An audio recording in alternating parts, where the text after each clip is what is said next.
शांति। ओम शांति। ओम शांति। ओम शांति। आज 31 अक्टूबर 2024 और आज क्या है? आज दीपावली का शुभ पर्व है।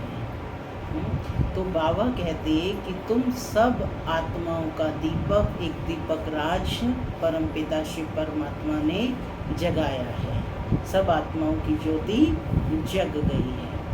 तो अब ज्योति जग गई है तो बाबा ने कहा कि इस जीवन की जो शोभा है वो सर्विस से है। हम आत्माओं को अन्य आत्माओं के भी दीपक को जगाना है। ये वास्तव में सर्विस क्या है? बाबा ने कहा ईश्वरीय लॉटरी है। यानी लॉटरी आपको मिल गई है तो सर्विस का बहुत बहुत शौक होना चाहिए। साथ ही बाबा ने कहा कि शिव बाबा के बच्चे कहलाने के हकदार कौन है? जिन्हें बाप में निश्चय है वही शिव बाबा के हकदार बच्चे कहलाते हैं। तो हकदार होने का मतलब लायक भी बनना है, अपने कैरेक्टर पर भी ध्यान देना है।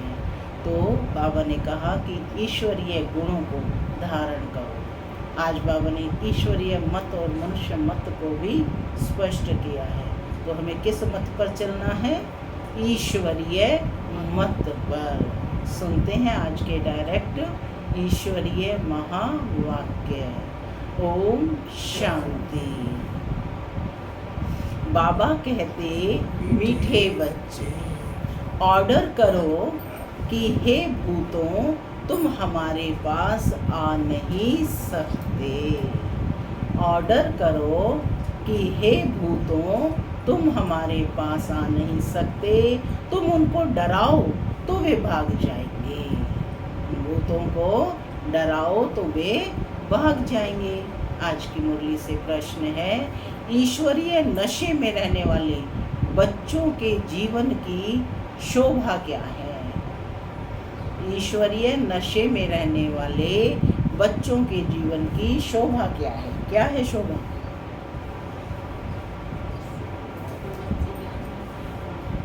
क्या शोभा है? सर्विस ही शोभा है। तो बाबा का उत्तर सुनते हैं। बाबा कहते सर्विस ही उनके जीवन की शोभा है। जब नशा है कि हमें ईश्वरीय लॉटरी मिली है तो सर्विस का शौक होना चाहिए। परंतु बाबा कहते तीर तब लगेगा जब अंदर में कोई भूत नहीं होगा। दूसरा प्रश्न है, शिव बाबा का बच्चा कहलाने के हकदार कौन है? कौन है शिव बाबा के बच्चे कहलाने के हकदार?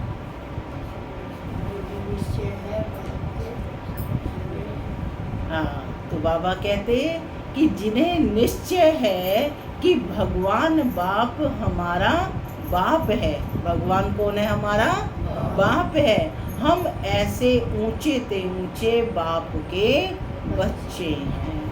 ऐसे नशे में रहने वाले लायक बच्चे ही शिव बाबा के बच्चे कहलाने के हकदार हैं। अगर बाबा कहते कैरेक्टर ठीक नहीं, चलन रॉयल्टी की नहीं, तो वह शिव बाबा का बच्चा नहीं कहला सकते।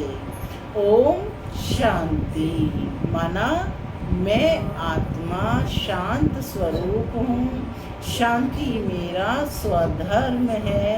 बाबा कहते मीठे बच्चे अब घर वापस जाना है। बाबा पूछ रहे हैं बच्चों से, ओम शांति। शिव बाबा याद है? क्या पूछ रहे हैं बाबा? शिव बाबा याद है? स्वर्ग की बादशाही याद है क्या? यहाँ जब बैठते हो तो दिमाग में आना चाहिए हम बेहद के बाप के बच्चे हैं और नित्य बाप को याद करते हैं।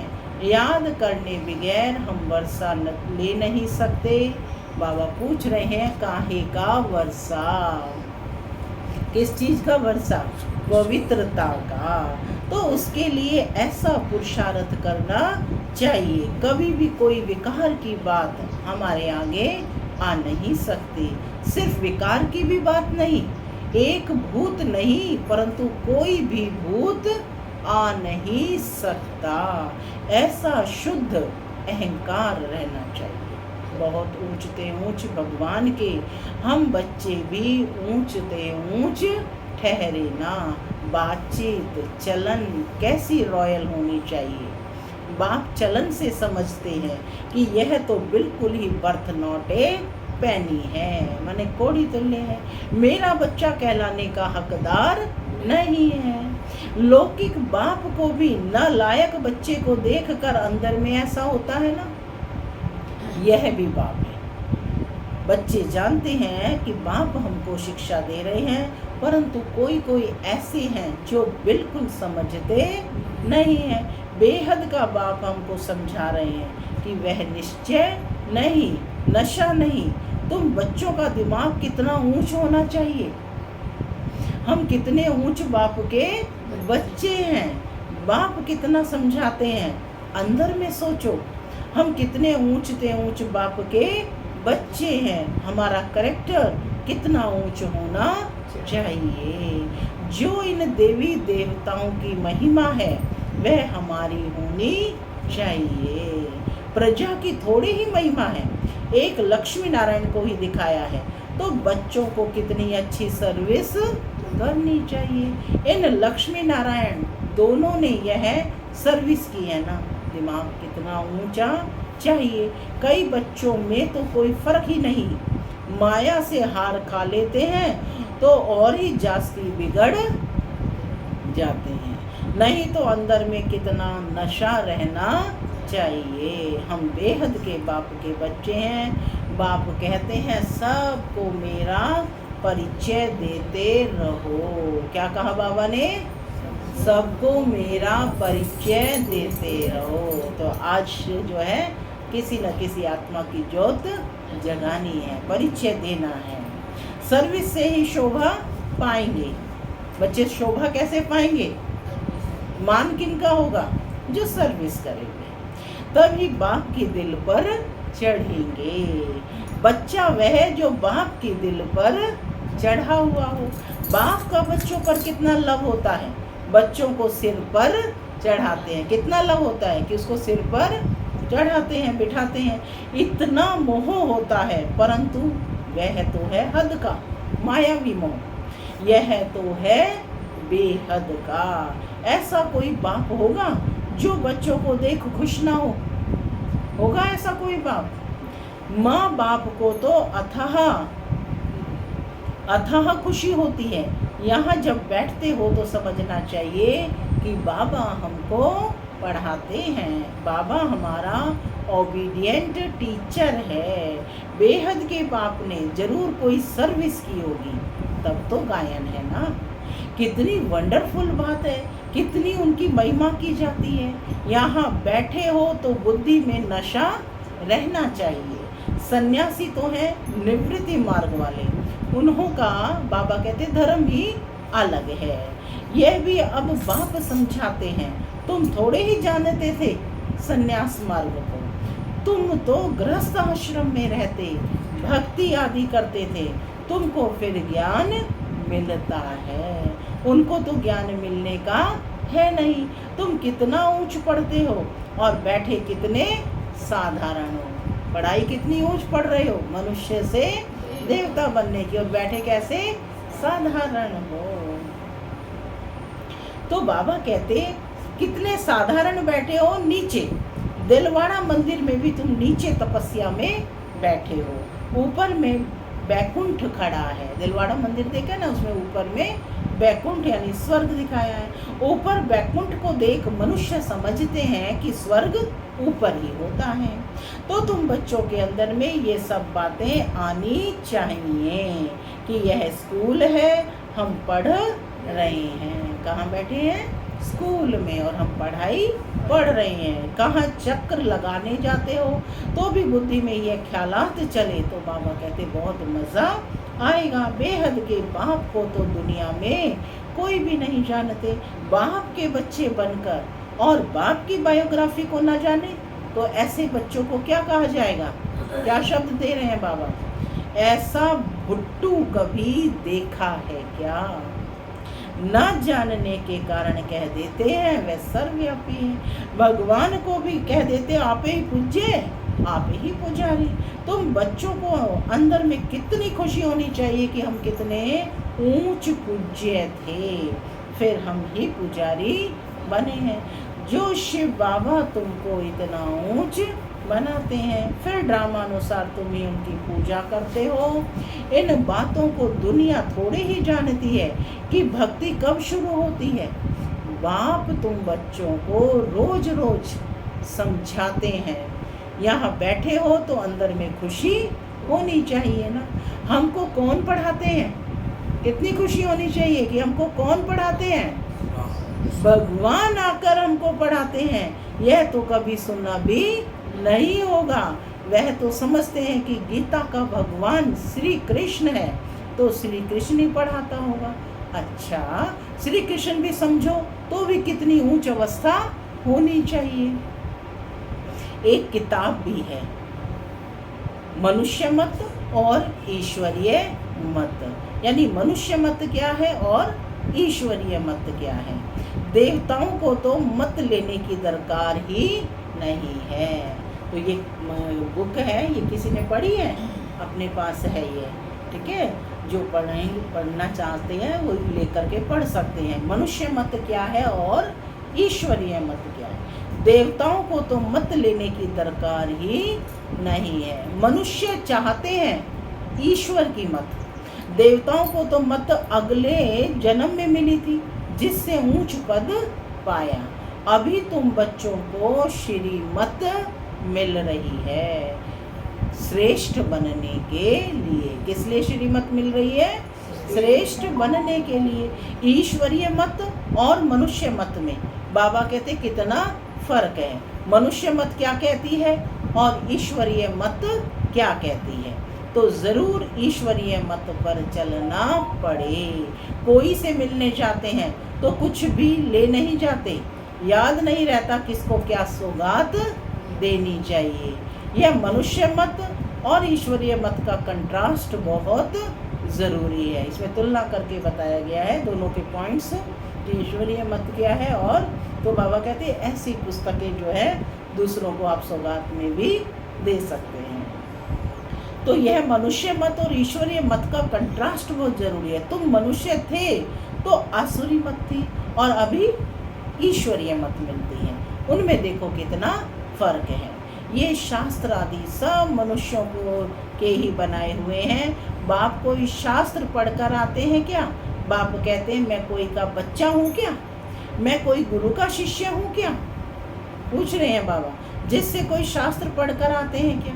बाप कहते हैं मैं कोई बाप का बच्चा हूँ क्या, या मैं कोई गुरु का शिष्य हूँ क्या। तो ये भी सब बातें बाबा कहते हैं समझानी चाहिए। भले ये जानते हैं कि बंदर बुद्धि है।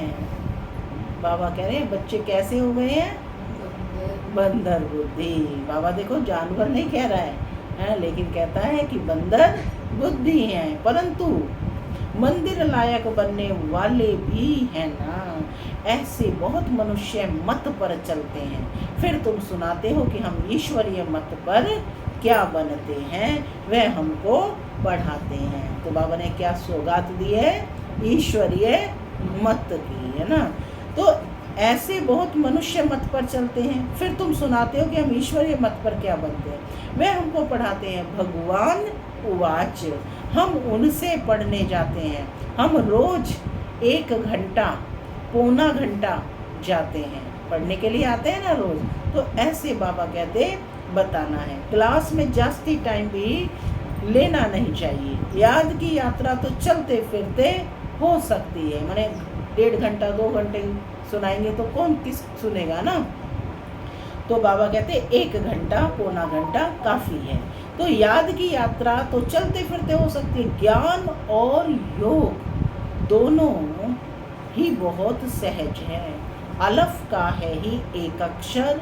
भक्ति मार्ग के तो ढेर शास्त्र है। इकट्ठा करो तो सारा घर शास्त्रों से भर जाए। कितना इन पर खर्चा हुआ होगा। अब बाप तो सहज बात समझाते हैं, सिर्फ बाप को याद करो। तो बाप का वर्षा है ही स्वर्ग की बादशाही।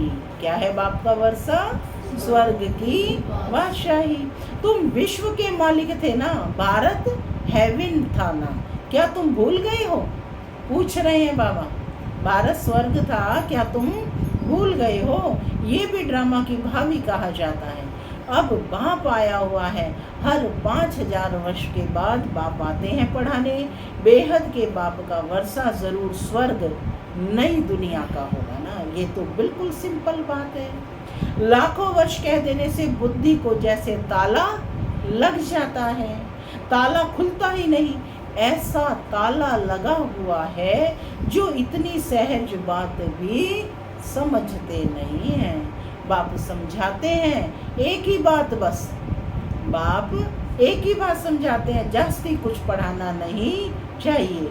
यहाँ तुम 1 सेकंड में किसको भी स्वर्गवासी बना सकते हो, परंतु ये स्कूल है इसलिए तुम्हारी पढ़ाई चलती रहती है, इसलिए नियमित रूप से पढ़ना होता है। ज्ञान सागर बाप तुम्हें ज्ञान तो इतना देते हैं जो सागर को शाही बनाओ, सारे जंगल को कलम बनाओ तो भी अंत नहीं हो सकता।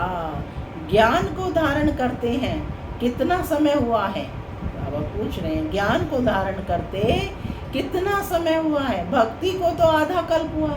ज्ञान तो तुमको एक ही जन्म में मिलता है, ज्ञान तो सिर्फ पुरुषोत्तम संगम युग पर मिलता है। बाप तुमको पढ़ा रहे हैं नई दुनिया के लिए। उस जिस्मानी स्कूल में तो तुम कितना समय पढ़ते हो? 5 वर्ष से लेकर 20-22 वर्ष तक तुम पढ़ते रहते हो। कमाई थोड़ी और खर्चा बहुत करेंगे तो बाबा कहते घाटा पड़ जाएगा ना। बाप कितना सॉल्वेंट बनाते हैं, फिर इंसॉल्वेंट बन जाते हैं। अभी भारत का हाल देखो क्या है। बाबा निर्विकारी बना रहे हैं, बच्चे विकारी बन जाते हैं। फलक से समझाना चाहिए, माताओं को खड़ा होना चाहिए सेवा के लिए। बाबा कहते माताओं को खड़ा होना चाहिए। तुम्हारा ही गायन है, वंदे मातरम। माने किन माताओं का गायन था? जिन्होंने भारत भूमि की सेवा की थी, तो उन माताओं का ही गायन है। धरती को वंदे मातरम नहीं कहा जाता है, वंदे मातरम मनुष्यों को किया जाता है। बच्चे जो बंधन मुक्त हैं वही यह सर्विस करते हैं। वे भी जैसे कल्प पहले बंधन मुक्त हुए थे वैसे होते रहते हैं। अबलाओं पर कितने अत्याचार होते हैं, जानते हैं। हमको बाबा मिला है, बाप मिला है, तो समझते हैं बस अब तो बाप की सर्विस करनी है। बंधन है ऐसे कहने वाले कि जो बंधन बंधन का गायन करते रहते हैं। बाबा उनके लिए बड़ा कठोर शब्द यूज कर रहे हैं। कहते ऐसे कहने वाले रीढ़ बकरियां हैं। बकरी जो समय में करती रहती है ना, तो बस वो उसी का ही गायन करते रहते हैं। रीढ़ बकरियां हैं। गवर्नमेंट कभी कह ना सके कि तुम ईश्वरीय सर्विस ना करो, ये ऐसा गवर्नमेंट भी नहीं कह सकती। बात करने की बाबा कहते हिम्मत चाहिए ना। जिसमें ज्ञान है वह तो इतने में सहज बंधन मुक्त हो सकते हैं। जज को भी समझा सकते हो कि हम रूहानी सेवा करना चाहते हैं। रूहानी बाप हमको पढ़ा रहे हैं। क्रिश्चियन लोग फिर भी कहते हैं लिबरेट करो, गाइड बनो भारतवासियों से, फिर भी उनकी समझ अच्छी है। तुम बच्चों में जो अच्छे समझदार हैं उनको सर्विस का बहुत बहुत शौक रहता है। समझते हैं कि ईश्वरीय सर्विस से बहुत लॉटरी मिलनी है। क्या है ईश्वरीय सर्विस? लॉटरी है। कई तो लॉटरी आदि को समझते ही नहीं है, वहाँ भी जाकर दास दासी बनेंगे। दिल में समझते हैं अच्छा दासी ही सही है ना। कई तो सोचते हैं ठीक है जो बन गए ठीक है, दासी ही सही, चंडाल ही सही। फिर क्या कहते हैं स्वर्ग में तो होंगे ना, है ना। कुछ लोग तो ऐसा सोचते हैं। उन्हों की चलन भी ऐसी देखने में आती है, फिर वो मेहनत नहीं करते हैं। तुम समझते हो बेहद का बाप हमको समझा रहे हैं। ये दादा भी समझाते हैं, बाप भी समझाते हैं, ये दादा भी समझाते हैं। बाप इन द्वारा तुम बच्चों को पढ़ा रहे हैं। कोई भी इतना भी, कोई तो बाबा कहते इतना भी समझते नहीं है। यहाँ से बाहर निकले और खलास, यहाँ पर बैठे भी जैसे कुछ समझते नहीं। बुद्धि बाहर भटकती, धोखा करती रहती है, यानी धक्के खाती रहती है। एक भी भूत निकलता नहीं है। पढ़ाने वाला कौन? पूछ रहे हैं बाबा, कौन है पढ़ाने वाला? परम पिता परमात्मा। और बनते क्या है? बनते क्या है? पूछो अपने आप से। साहूकारों के भी दास दासियां बनेंगे ना।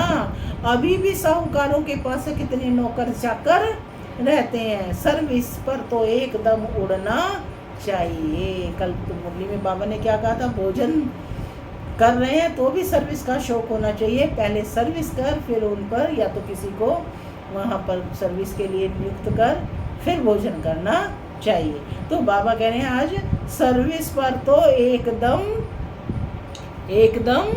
उड़ना चाहिए। तुम बच्चे शांति स्थापन अर्थ निमित्त बने हो। विश्व में सुख शांति स्थापन कर रहे हो। प्रैक्टिकल में तुम जानते हो हम श्रीमत पर स्थापन कर रहे हैं। इसमें अशांति कोई होनी नहीं चाहिए। बाबा ने यहाँ भी बहुत अच्छे अच्छे घर देखे हुए हैं। एक घर में 6-7 बहुएं इकट्ठी इतना प्यार से रहती हैं, बिल्कुल शांति लगी रहती है। बोलते थे हमारे पास तो स्वर्ग लगा पड़ा है। कोई खिटखिट की बात नहीं, सब आज्ञाकारी हैं। उस समय बाबा को भी सन्यासी ख्यालात थे, दुनिया से वैराग्य रहता था। अभी तो यह है बेहद का वैराग्य, कुछ भी याद ना रहे। बेहद का वैराग्य माना कुछ भी याद ना रहे। बाबा तो नाम सब भूल जाते हैं। बाबा तो नाम सब भूल जाते हैं। बच्चे कहते हैं बाबा आप हमको याद करते हैं क्या? बाबा कहते हैं हमको तो सबको भूलना है। क्या कहते बाबा? न बिसरो न याद रहो। बेहद का वैराग्य है ना, सबको भूलना है। हम यहाँ के रहने वाले थोड़े ही हैं। कहाँ के रहने वाले हो? बाप आया हुआ है अपना स्वर्ग का वर्षा देने। बेहद का बाप कहते हैं मुझे याद करो तो तुम विश्व के मालिक बन जाएंगे। ये बैज बहुत अच्छा है समझाने के लिए। बैज लगा हुआ है सबका? किस किस का लगा हुआ है? आपका बैज का है? लगा है? अच्छा, आपका कहाँ है बाला बहन? घर पर है। Very good. अब देखो बाबा कह रहे हैं कि बैज सदा लगा रहे। इस पर बहुत सर्विस कर सकते हैं, क्योंकि लगा है तो कोई ना कोई पूछेगा ही कि भाई ये क्या लगा रखा है।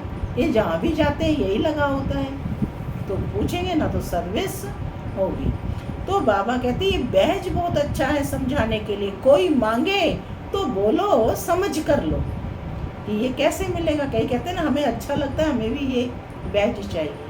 तो बाबा बता रहे हैं, समझाने दे रहे हैं बच्चों को, तो बोलो समझ कर लो। इस बैज को समझने से तुमको विश्व की बादशाही मिल सकती है। शिव बाबा इस ब्रह्मा द्वारा तुमको डायरेक्शन देते हैं कि मुझे याद करो तो तुम यह बनेंगे। लक्ष्मी नारायण का चित्र है ना इसमें, कि तो तुम यह बनेंगे। गीता वाले जो हैं वे अच्छी रीति समझ लेंगे, जो देवता धर्म के होंगे। कोई प्रश्न पूछते हैं कि देवताएं गिरते क्यों हैं? अरे ये चक्र फिरता रहता है ना, ऊपर चढ़े हैं तो नीचे भी आएंगे ना। तो बाबा कहते हैं नहीं, इस तरह से बताओ कि ये चक्र तो फिरना ही है। देवताएं हैं तो हर एक की दिल में ये आता ज़रूर है कि हम सर्विस क्यों नहीं कर सकते हैं। ज़रूर मेरे में कोई खामी है, माया के भूतों ने नाक से पकड़ा हुआ है, इसीलिए मैं सर्विस नहीं कर सकती हूँ या कर पाती हूँ। बाबा कहते हैं अब तुम बच्चे समझते हो कि हमको अब घर जाना है, फिर नई दुनिया में आकर राज्य करेंगे। तुम मुसाफिर हो ना। कौन हो? आते रहते हैं जाते रहते हैं, मुसाफिर का काम यही है ना।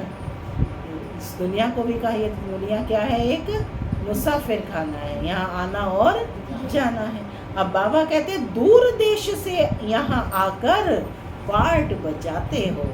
अभी तुम्हारी बुद्धि में है कि हमको अमर लोक जाना है, मुसाफिर है ना, तो हम यहाँ से जाएंगे। ये मृत्यु लोक क्लास हो जाना है। बाप समझाते तो बहुत है, अच्छी रीति धारण करना है, इसको फिर उगाड़ते रहना चाहिए। मन है ना, जो कुछ सुना उसको उगाड़ते रहना चाहिए। यह भी बाप ने समझाया है कि कर्म भोग की बीमारी, जो हमारे कर्म भोग हैं उसकी बीमारी उथल खाएगी, माया सताएगी, परंतु बाबा कहते मूंझना नहीं चाहिए। थोड़ा कुछ होता है तो हैरान हो जाते हैं। बीमारी में मनुष्य और भी भगवान को जास्ती याद करते हैं। बंगाल में जब देखो कोई बहुत बीमार होता है तो उनको कहते हैं राम बोलो राम बोलो। देखते हैं अब मरने पर है तो गंगा पर ले जाकर हरि बोल करते हैं। फिर उनको ले आकर जलाने की क्या दरकार है? गंगा में अंदर डाल दो ना, कचमच आदि का शिकार हो जाएगा, काम में आ जाएगा। पारसी लोग रख देते हैं तो वह हड्डियां भी काम में आती हैं। बाप कहते हैं तुम और सब बातें भूल मुझे याद करो। अच्छा, मीठे मीठे सिके लदे बच्चों प्रति माता पिता बाप दादा का याद प्यार और गुड मॉर्निंग। रूहानी बाप की रूहानी बच्चों को नमस्ते। हम रूहानी बच्चों की रूहानी पिता बाप दादा को याद प्यार गुड मॉर्निंग और नमस्ते नमस्ते सदा रहो हंसते। चलो परम धाम के रास्ते। धारणा के लिए मुख्य सार, पहला, बंधन मुक्त बनकर भारत की सच्ची सेवा करनी है। फलक से समझाना है कि हमें रूहानी बाप पढ़ा रहे हैं, हम रूहानी सेवा पर हैं। ईश्वरीय सेवा की उछल आती रहे, जहाँ तहाँ भी हो बाबा कहते सेवा पर पहुँच जाना चाहिए। दूसरा, कर्म भोग की बीमारी व माया के तूफानों में मूंझना व हैरान नहीं होना है। बाप ने जो ज्ञान दिया है उसे उगारते बाप की याद में हर्षित रहना है। वरदान,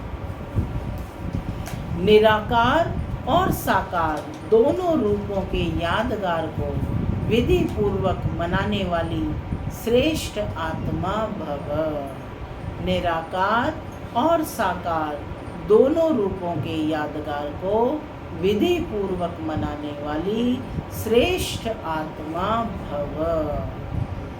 दीपमाला अविनाशी अनेक जगे हुए दीपकों का यादगार है, इसीलिए जलाते हैं ना दीपक।